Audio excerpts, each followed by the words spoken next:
Donc, depuis la dernière fois, j'ai fait pas mal de trucs. J'ai fait quoi, moi? Oui, par exemple, j'ai changé les îles. Maintenant, elles sont beaucoup plus détaillées. Elles sont pas non plus finies. C'est un test. J'ai aussi dû changer l'eau. Certains pourraient argumenter qu'elle était plus jolie avant. Moi, je dis qu'elle est plus optimisée maintenant. Le but, c'était de faire un effet un peu plus stylisé. Inspiration un peu Wind Waker, tout ça.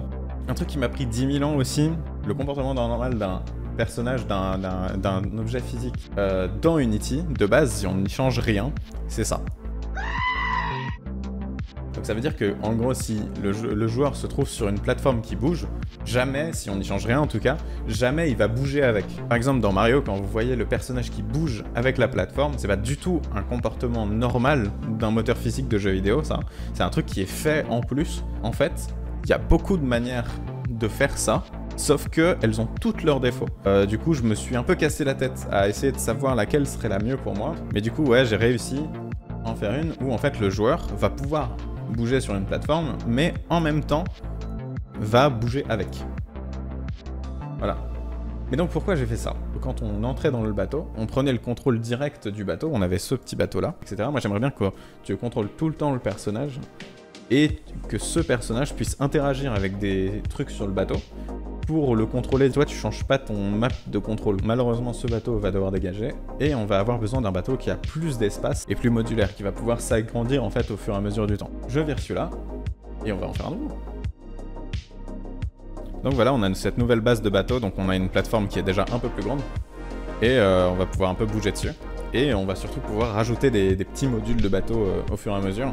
Et faire en sorte que le bateau grossisse quoi. Ce que je vais rajouter aussi, c'est un truc qui va empêcher le joueur de tomber automatiquement. Parce que disons que ça, c'est pas trop le comportement que j'aimerais avoir. En gros, je pourrais foutre des murs invisibles un peu partout pour empêcher le joueur de tomber. Mais déjà, ça me prendrait un temps de fou. Et de deux, ce serait pas super optimisé. Et moi, j'ai plutôt envie que le joueur va détecter s'il y a un trou. Et va de lui-même décider s'il peut avancer ou pas. J'avais vu un truc sur internet. En gros, il avait mis des petits murs un peu autour de son personnage et je trouvais ça super intelligent et du coup je fais un peu pareil.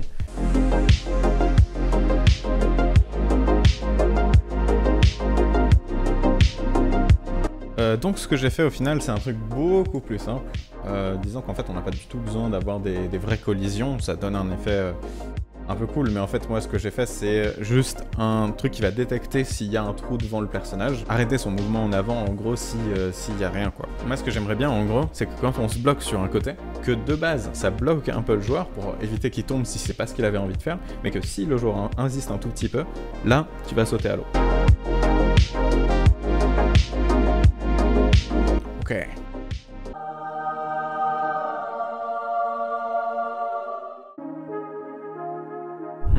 Je suis perplexe. Ok, en théorie ça marche. C'est juste ça fait n'importe quoi. Très intéressant. Cette fois c'est la bonne.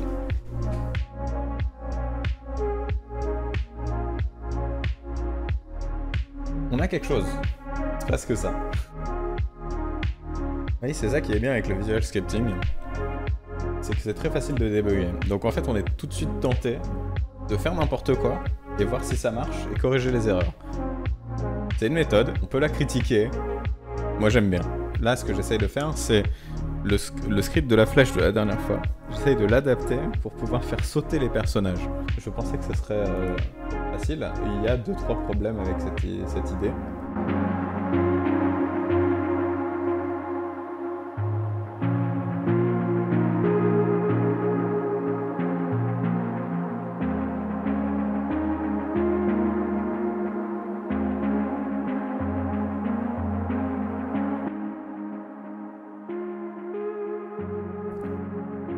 On y est presque. Pourquoi il fait une roulade à la fin, ce connard? Hey. Oh.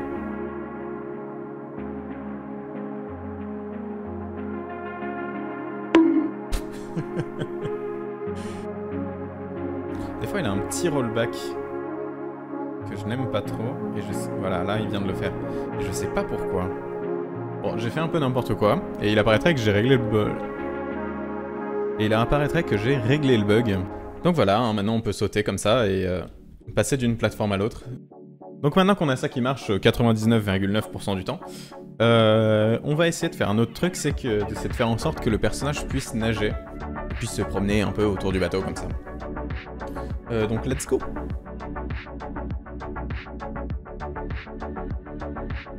Donc maintenant faire en sorte que le mec flotte tout de même, en tout cas qu'il ait l'impression de flotter. What?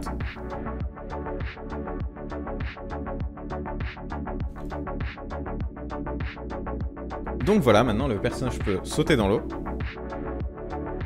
et bouger dans l'eau. Bon, on a un peu l'impression, à cause des animations qui marchent dans l'eau, ce qui est plus ou moins ce qui se passe d'ailleurs, mais en gros, je pense que si on met juste d'autres animations, qu'on fait en sorte que ça fasse un effet où il flotte un petit peu, ça passe quoi.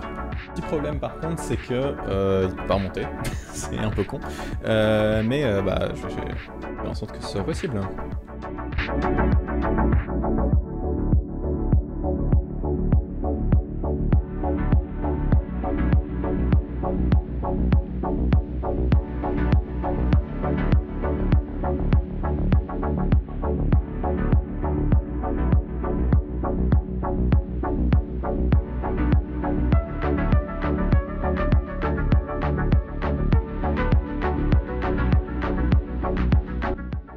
Donc écoutez, c'est bon, ça marche.